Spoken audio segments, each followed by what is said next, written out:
se pare extraordinar de important pentru felul în care reușește să epuizeze mediul ăsta pe care îl descrie ușor. Adică, una e să dai un roman palp și alta e să îți programezi întreaga activitate de scriitor pentru a trata exhaustiv un mediu.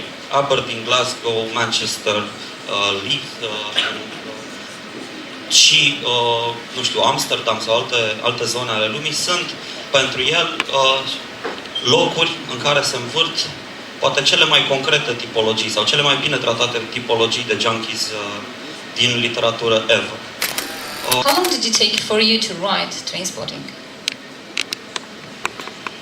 Almost as long as it took for you to translate it. So it took me 9 months actually to translate it. About the same, yeah. So you can imagine, basically, on one hand, being a first-time translator was difficult, and on the other hand, it's like Romanian culture actually lacks, or was lacking, a language for drug use, for junkies. So it was quite difficult.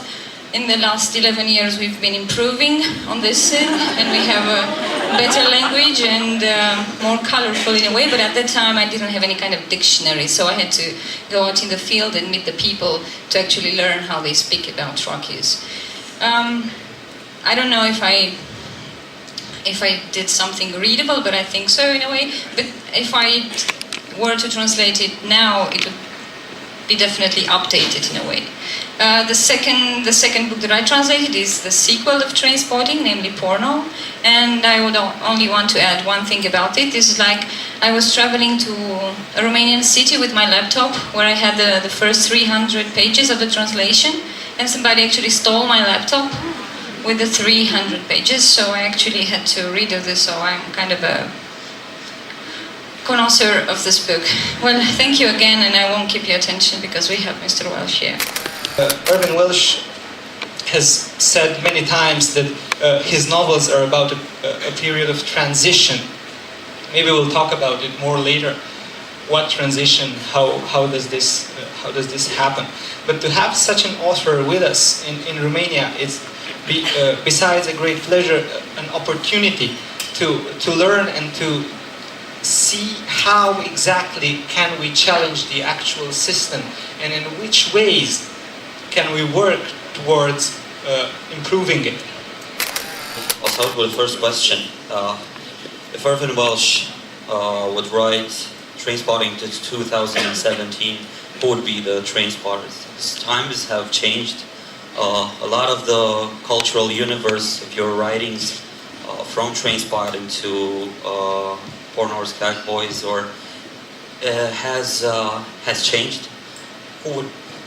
What medium, what places would there be depicted there? I don't know if it would be a novel now. I think that novels have kind of been replaced by kind of long-form cable TV or kind of long-form cable video shows as the go-to way of expressing something like that.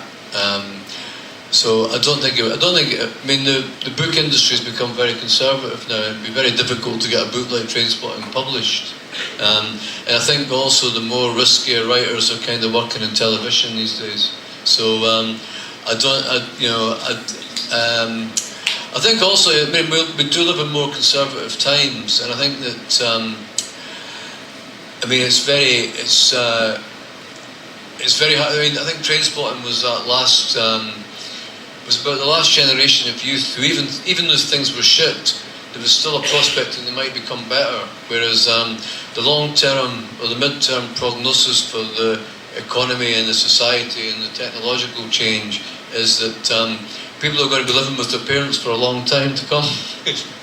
So I don't know. I mean, I think that it's every generation has kind of interesting voices come up, and I don't think it would be me that would be able to write something like that now.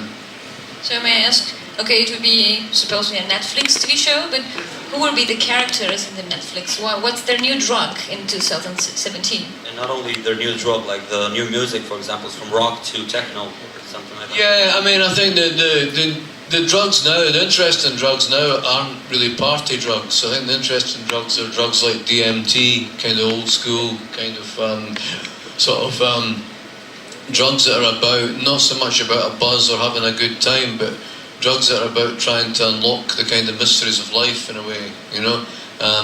So I think that these kind of experiments are they're not really social experiments, they're not about groups of people having fun, they're more about individuals trying to sort of find answers. And I mean, I think, you know, the interest in drugs for me now are kind of, you know, the interest in party drug, and I never really saw it as a party drug before, is probably ketamine, because when I used to take ketamine, I used to just take loads of it and kind of wake up kind of lying on somebody's knee at Glastonbury or something like that, when I started off in London. But I think when you take little bits of ketamine, little lines of ketamine, you have that jumpiness. I think I can see why it's replaced cocaine as a kind of party drug now. So I think that, you know, that there are, you know, I mean, I'm too old to take loads of drugs now. It just fucks me up, so I don't really do it. But it's, I think it's that, you know, that if you're kind of young and fit and all that, and there are still kind of, I think, interesting drug choices to be made, basically. Okay. So how about in your 20s, if you're too old now? How about in your 20s, if you're too old now? How did this story begin for you?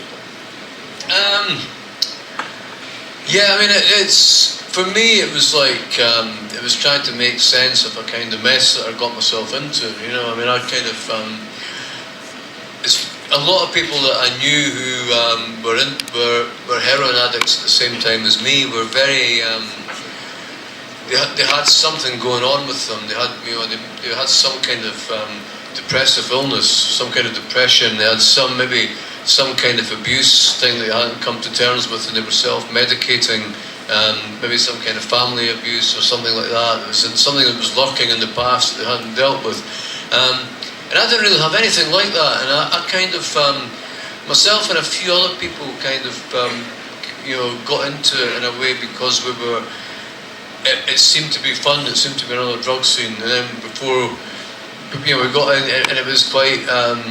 For me, it was quite. I mean, every drug that I took, people said this is going to kill you, and it never did, basically. So, yeah, I did this for kind of, you know, don't smoke, dope, it'll kill you. Don't take speed, it'll kill you. Don't drop acid, it'll kill you. And then when it came round to heroin, I thought, oh, fuck off, like, you know.